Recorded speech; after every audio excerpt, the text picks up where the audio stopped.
नमस्कार दोस्तों। Enforcement directorate के पाँच सम्मन मिलने के बावजूद भी अरविंद केजरीवाल एजेंसी के सामने पेश नहीं हुए। लेकिन इस बार एनफोर्समेंट डायरेक्टरेट ने कोर्ट का रुख किया और कोर्ट को ये बताया कि अरविंद केजरीवाल उनके सामने पेश नहीं हो रहे हैं, तो आप ही कोई रास्ता सुझाइए। तो खैर, वैसे तो अरविंद केजरीवाल एक नंबर के लठैत हैं कि वो किसी की बात सुनते तो है नहीं और हमेशा कह देते हैं कि जितने भी सम्मन मुझे मिल रहे हैं वो गैर कानूनी हैं, कानून सम्मत नहीं है और केंद्र सरकार की तरफ से ये भेजे जा रहे हैं। लेकिन इस बार कोर्ट ने ये साफ कर दिया कि ऐसे कोई भी सम्मन अगर आपको दिए जा रहे हैं तो आपको उनके ऊपर हाजिर होना चाहिए और हम आपको 17 तारीख तक का वक्त दे रहे हैं। आपको कोर्ट में आकर ये बताना होगा कि आप सम्मन के ऊपर पेश क्यों नहीं हो रहे हैं। कोर्ट ने यह साफ कर दिया कि ये सम्मन जो हैं ये कोई कानूनी गैर कानूनी की बात है ही नहीं। आपको अगर सामने पेश होने के लिए कहा गया है तो आपको वहाँ पे आना होगा। आज राउज एवेन्यू कोर्ट ने यह साफ कर दिया कि आपको 17 तारीख को कोर्ट के सामने पेश होना होगा।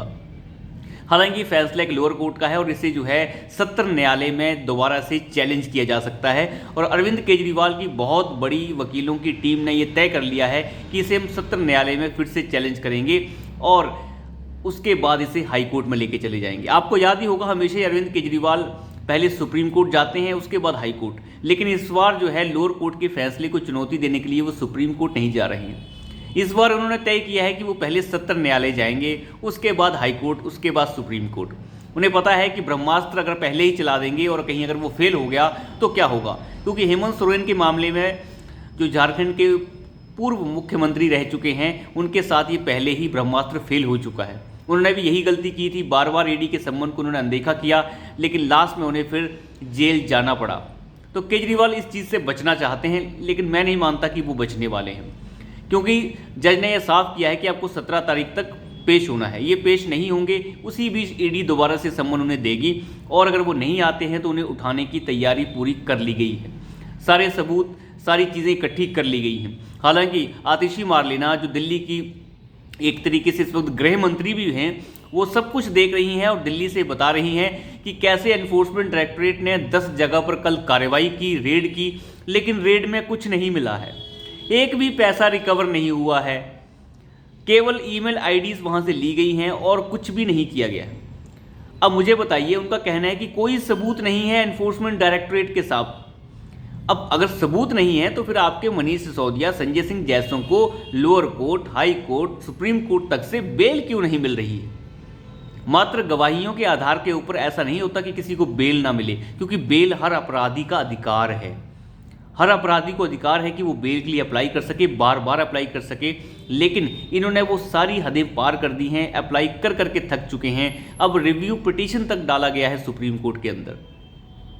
तो उन्हें बेल ना मिलने का मतलब क्या है? बेल ना मिलने का मतलब यह है कि साक्ष्य बिल्कुल पुख्ता हैं, इसलिए बेल नहीं मिल रही है। बार बार ये कहना कि कोई साक्ष्य नहीं है ईडी के पास, उनके पास वीडियो रिकॉर्डिंग नहीं है, उनके पास ऑडियो रिकॉर्डिंग नहीं है, इस चीज़ को तय न्यायालय करेगा, ना कि अरविंद केजरीवाल और उसके मंत्री।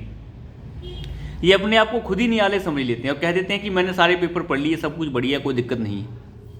अब अंदाज़ा लगा के देखिए किस तरीके की हरकतें हैं ये आने वाले वक्त में कोर्ट्स को भी चैलेंज करने लग जाएंगे। और मैं आपको बता दूं, ये होने वाला है। जिस तरीके से सुप्रीम कोर्ट के अंदर जो सब कुछ चल रहा है और सुप्रीम कोर्ट के बाहर जो चल रहा है, और सुप्रीम कोर्ट के जो बड़े बड़े वकील कपिल सिब्बल और मनु सिंघवी जैसे वकील जो हैं, कैसे कपिल सिब्बल जो है सुप्रीम कोर्ट को बदनाम करने का काम कर रहा है, वहीं से पता चल जाता है। जब वहाँ से ऐसे फैसले आ जाते हैं जो इनके अनुकूल हों तो इन्हें अच्छे लगते हैं, और अगर फैसले इनके अनुकूल ना हो तो इन्हें बहुत ज़्यादा गुस्सा आता है और ये अपनी भड़ास फिर सुप्रीम कोर्ट के ऊपर भी निकाल डालते हैं। ये सीधा कह देते हैं कि सुप्रीम कोर्ट पहले जैसा नहीं रहा, इसका बहुत बुरा हाल हो गया है और हमने आज तक ऐसा सुप्रीम कोर्ट नहीं देखा। इस तरीके की आक्षेप और टिप्पणियाँ करने से भी ये लोग नहीं बचते हैं। तो यहीं से अंदाज़ा लग जाता है कि ये कितना खतरनाक है। और अरविंद केजरीवाल अब कोर्ट को भी गलियाने लग जाएंगे, इतना आप लेके चलिए। आने वाला नंबर जो है वो कोर्ट्स का है। अगर कोर्ट्स ने सही फैसले अरविंद केजरीवाल के हिसाब से नहीं दिए तो ये उन्हें भी गलियाने लग जाएगा। आज आपको पता ही होगा कि एक यूट्यूबर जो मेरठ, शायद मुजफ्फरनगर के आसपास का रहने वाला है, उस यूट्यूबर को उठा लिया गया है क्योंकि अरविंद केजरीवाल के खिलाफ वो वीडियोस बनाया करते थे और उसे उठाया किसने है? पंजाब पुलिस ने। तो अब अंदाज़ा लगा के देखिए, मनीष कश्यप को तेजस्वी उठवा लेते हैं, यहाँ पे टाइम्स नाउ के पत्रकार को पंजाब की पुलिस उठा लेती है। उसके बाद उत्तर प्रदेश में एक लड़के को, यूट्यूबर को, पंजाब की पुलिस उठा लेती है। इन लोगों के अंदर हिम्मत ही नहीं है कि ये लोग अपने खिलाफ सुन सकें और गाली देते हैं केंद्र सरकार को। कितने पत्रकारों को उठा लिया केंद्र सरकार ने अभी तक और जेल में डाल दिया। तो ये अंदाज़ा लगा के देखिए, सब पाखंड से भरे लोग हैं और इनके अंदर और कुछ नहीं है, और ये अपने खिलाफ कुछ सुनना भी नहीं चाहते। केवल प्रेस कॉन्फ्रेंस करके सामने आ जाते हैं, लेकिन इस सब से कुछ नहीं होने वाला है। गिरफ्तारियां होना बिल्कुल तय है।